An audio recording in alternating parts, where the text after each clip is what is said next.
Ruddell from Fin-Free Cambridge. She is an example of a young person who, seeing an issue that she feels passionate about, is taking action to make a real difference, changing behaviour in this country and hopefully in the future further afield. Louise, we are delighted to welcome you and look forward to hearing more about this cause.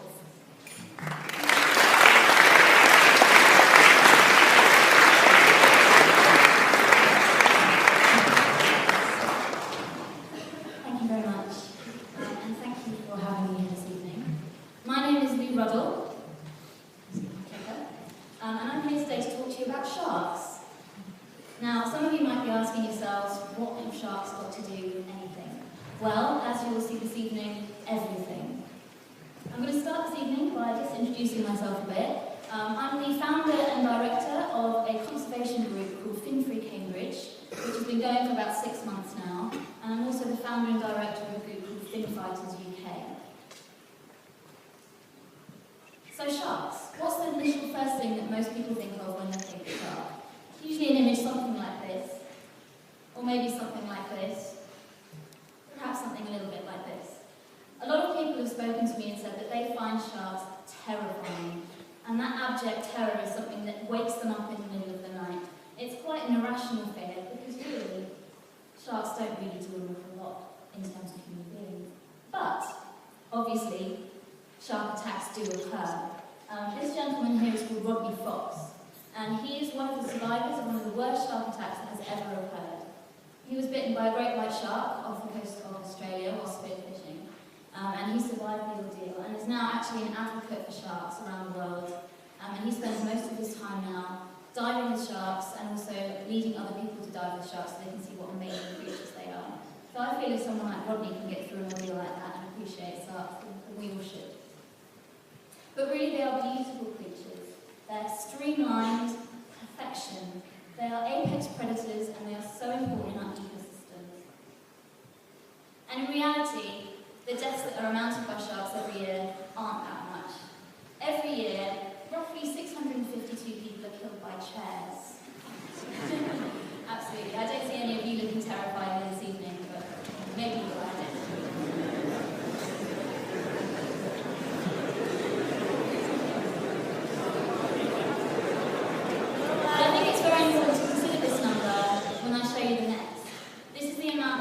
Sharks last year, 12.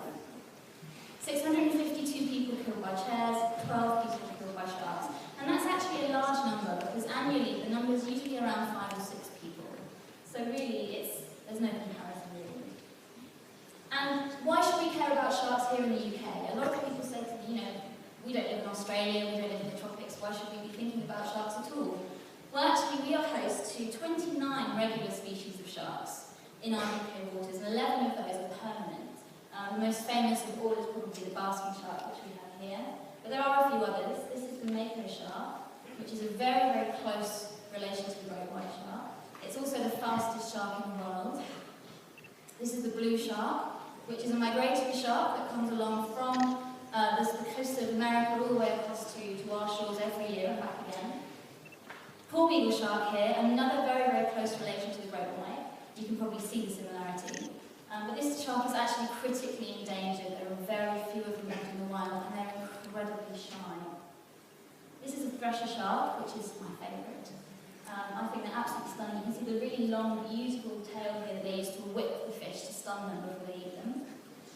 And of course, the great white shark. A lot of people don't realise, but the Mediterranean actually plays host to great white sharks all through the year. It's a nursing ground where they go to have their pups. And when you think of how few great white shark attacks there are in the Mediterranean, considering how many great whites there probably are there, it's very few indeed.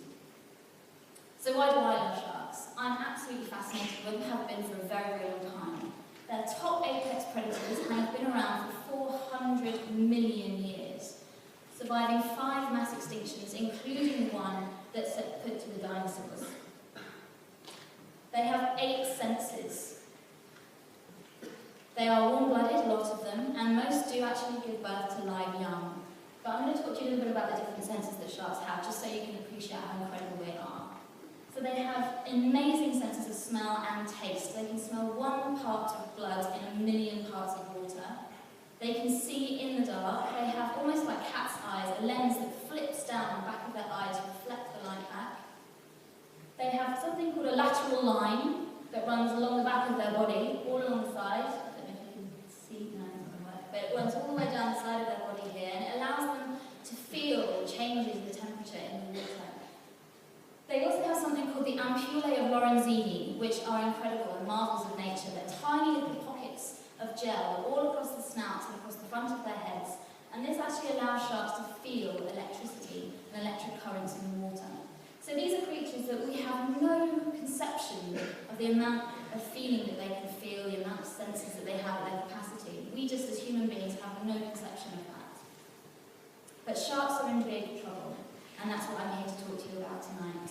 Not only do sharks face trouble from fishing, industrial fishing, there's an inordinate amount of bycatch of sharks every year. They're also sport fished every year, but the thing that I'm here to talk to you about is shark finning. Now, some of you might know what this is, some of you might not. It is something that has been in the media recently, and it is a movement against shark finning that is gaining momentum. Now, I will warn you now, I will be showing images of animal cruelty in this discussion. If anyone feels that they don't want to witness this, please feel free to leave now. But I will say that I feel it's important for us to face up to the reality of our time, the situation that we're in, and the capacities of human beings to do things like this to creatures.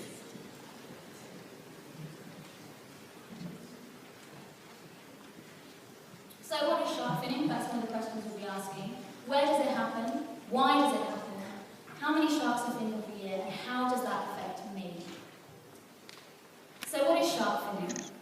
The process of shark finning is the removal of the fins of the shark. Typically this is done whilst the animal is still alive. It puts them in a great deal of pain and distress. The animals are then thrown overboard to die, drown, and be to death slowly. Now, the reason that this is done in this way is because the amount of money that is in the fin is inordinately larger than the amount of money that the body of the animal, the carcass, is worth. So typically, the carcass is removed, thrown overboard, so that there's more room for more fins on the vessels. There are two different types of shark finning. There's small-scale shark finning, as seen here. This is actually a great white shark being finned on a beach in Mozambique. And this is typically done by small groups of fishermen who go out on small boats, catch a shark and fin it. And usually in these occasions the meat is eaten. And there's industrial shark finning, which happens on an extremely large scale. This is usually done very, very efficiently, very, very quickly, and within a day thousands of sharks are killed. Here you can see a great white, actually a hammerhead shark here, having its fin removed. This creature is alive. And again, this is the carcass being thrown into the ocean. Now, not all species of sharks have to swim to live. Most do.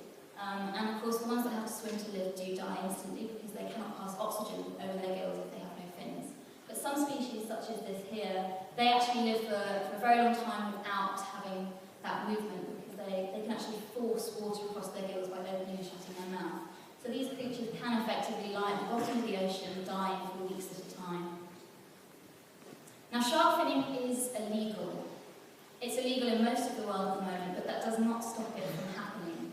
And recently in the EU, there has been a tightening in the loopholes in the finning laws that means that most fishermen now have to return to dock with the fins naturally attached to the shark. Now, whilst this does allow for a certain amount of regulation to occur, it doesn't stop finning from actually happening, because whilst there is still a lot of money in the sale of fins, there's always going to be illegal activities happening around it.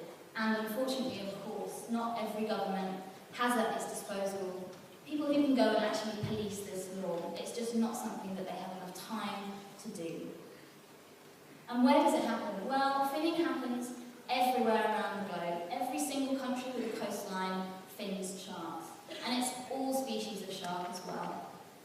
And here we have the top 10, and you can see here that Spain and Portugal are in the top 10, with Spain actually ranking third globally for the amount of finning that occurs.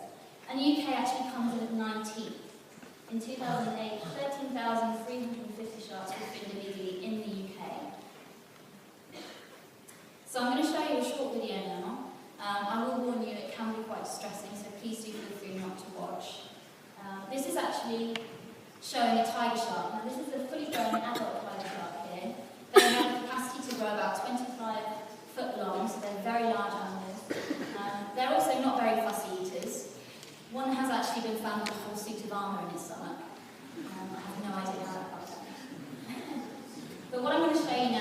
actually a video of a small-scale shark finning operation, but it's actually showing a baby tiger shark. And please bear in mind as well when you watch this that this animal is alive throughout the entire operation.